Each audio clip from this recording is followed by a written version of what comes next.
কথায় আছে না, শাশুড়ি মারা বিরাট জ্বালাই খায়।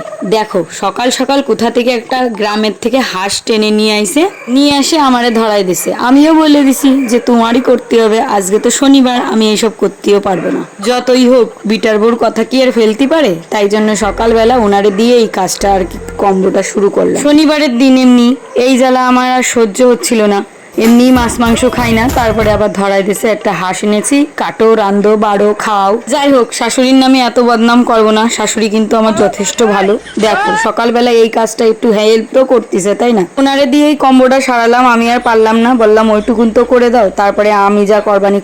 তো দেখলে দুপুরের তাই, এখন কই সকালের তাই। এই যে ইনি একজন আসছে, আমার একজন অতিথি, উনি খাই দেয় কিছুই না, আরে আবার একটু আদর করতে গেলে আমার আবার মুখ সিটকানি দেয়। আগের ভিডিওতে একবার তো কইছিলাম।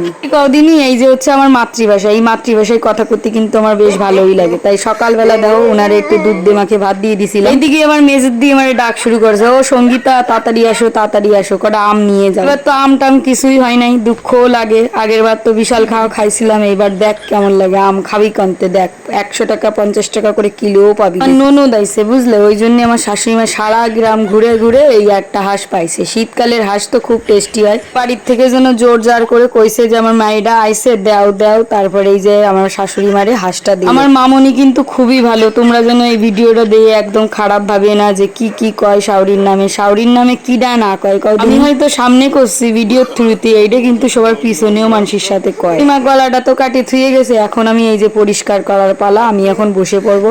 আমার মুহি বড় একখানা হাসি নিয়ে বসে পড়ছি, জানি আমার এটা করতেই হবে, কোনো কথা নেই। দিক চাই লাভও নাই, তো দেখো অর্ধেক করে ফেলাইছি, ভারী সুন্দর লাগছে করতে। যে গরম পড়িছে, এই গরমের ভিতর দুপুরবেলা এই কলপারে বসে মশার কামড় খাওয়া আর হাঁস পরিষ্কার করা বিশালই টাপ। এখনই আর কি হাঁসের গায়ে ভালো করে হলুদ মাখাচ্ছি, যদি ওর বিয়ে হবে না তারপরে হলুদটা মাখাতে আমার বেশ ভালোই লাগতেছে।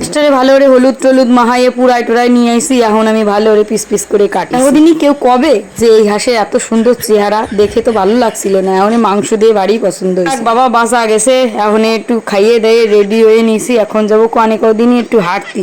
একটু কয়দিন ধরে ফিল হচ্ছে যে মুটি হয়ে গেছি, মুটি হলি তো কেউ ভালোবাসবে না, দেখতেও ভালো লাগবে না, তাই হাঁটানো হয়েছে। মানে কি ওই যে আমাকে বাড়ির মেজদি আর চৈতালির সাথে ওরাও হাঁটতেছে সমানে, কিন্তু ওদের সাথে তো আর আমি পারি না, শরীরে আলাদাই একটা তেজ আর বেগ, আমি সেই দিক দিয়ে পারতেছি না, আমার বিশাল কষ্ট হয়ে গেছে। পরের দিনই তো কি হয় জানি। দেখো মায়াপুরি ইস্কন মন্দিরের এই গাড়িটা প্রায় আমাদের বাড়ির সামনে দিয়ে যায়, আজকে দেওয়া হলো, তোমাদের সাথে শেয়ার করে দিলাম। মাংস রাত্রিবেলা রান্ধতে এসেছি, সারাদিনই রান্ধি নেই। শাউরি কইছিল কি যে রাত্রিবেলা রান্ধি নেই, শনিবারে যখন খাও না দিনের বেলা খাওয়ার দরকার নেই, রাত্রিই রান্ধি। রাত্রি নিয়ে তো বইছি, এইদিকে সারছে হাওয়ার ভিতরে এই উনুনে রান্না, ঝড় বৃষ্টির ভিতর কিরকম লাগে কদিনই। শাউরির হুকুম যখন করেছে করে তো দিতেই হবে, যেহেতু ননদ আইছে কতদিন পরে। আমার ননদটা না খুব ভালো, কতদিন পরে আসে, এসে আমার একটুও জ্বালাতন করে না, তাই ভাবলাম আজকে একটু ডক করেই রান্ধে খাওয়াই, যাতে ভাইয়ের বোর হাতের রান্নাটা একটু চাটিয়ে কুটে খাইয়ে একটু প্রশংসাটা ভালো করে কষাবো।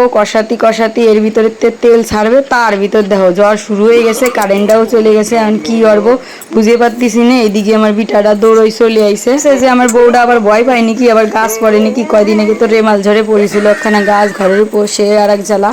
মানে এই ঘরে রাঁধতে আসলে আমার একটাই ভয় করে, ওই মনে মাথার উপর গাছ পড়বে মরে যাবো, এই হচ্ছে ভয়। সেটা মাংসটা কিন্তু বাড়েই সুন্দর দেখতে হয়েছে, দেখো কারেন্ট নাই তাও কি সুন্দর লাল লাল দেখাচ্ছে। তো ওই ঝাল দিয়ে রাঁধছিলাম, আজকে ঝাল খাইয়ে শাউরি আর ননদ যে কি কবে নেই তার। তো বন্ধুরা ভিডিওটা কিন্তু মজার ছলে বানানো, কেউ কিন্তু খারাপ ভেবো না। সবাইকে টাটা, দেখা হচ্ছে আরেকটি সুন্দর মিনি ব্লগ নিয়ে, ততক্ষণ অবধি টাটা সবাইকে। আর